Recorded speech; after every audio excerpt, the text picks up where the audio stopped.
अस्सलाम वालेकुम friends, welcome back to my channel. दोस्तों कैसे हैं आप सब लोग। उम्मीद करता हूँ आप तमाम दोस्त खैरियत से होंगे। दोस्तों इस वीडियो में आपके साथ आज की कोरोना वायरस की ताज़ा तरीन न्यूज़ अपडेट्स शेयर करूँगा।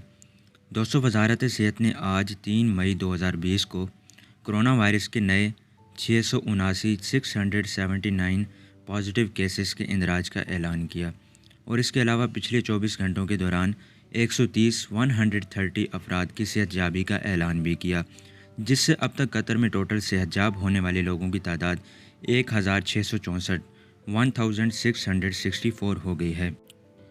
और दोस्तों शुरू दिन से लेकर आज तक कतर में टोटल टेस्ट की तादाद 1,04,435 है और जिनमें से 15,551 पॉजिटिव केसेस हैं और इनमें से 13,875 केसेस जो एक्टिव हैं अभी भी हॉस्पिटल्स में हैं और ज़ेर इलाज हैं और 1,664 टोटल अफराद सेहतयाब हो गए हैं और अब तक टोटल 15 लोग जान की बाजी हार गए हैं, यानी मौत का शिकार हुए।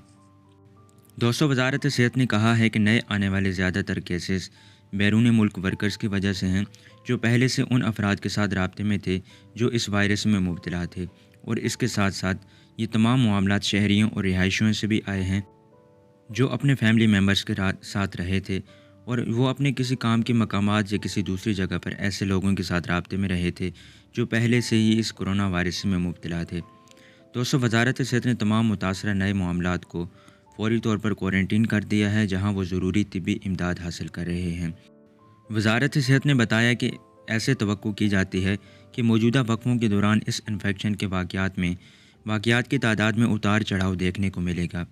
वजारत सेहत ने मुआशरे के तमाम अराकीन से मुतालबा किया कि वो अपने घरों में रहें और किसी ज़रूरत की सूरत में घरों से बाहर ना निकलें और हिफाजती इक़दामात पर अमल दरामद और सोशल डिस्टेंसिंग को बरकरार रखने का ख्याल रखें। और काम की जगह और अवामी मकामात पर वजारत लोगों को ये याद दिलाती है कि वो वायरस के मुआयदे के ख़तरे को कम करने के लिए फ़ेस मास्क का इस्तेमाल ज़रूर करें और सोशल डिस्टेंसिंग पर सख्ती से अमल करें। तो दोस्तों ये थी आज की कोरोना वायरस की ताज़ा तरीन न्यूज़ अपडेट। इस वीडियो को लाइक शेयर ज़रूर कीजिए और चैनल को सब्सक्राइब कर लें और साथ साथ बेल आइकन बटन को ज़रूर क्लिक करें कतर की तमाम लेटेस्ट न्यूज़ अपडेट्स हासिल करने के लिए।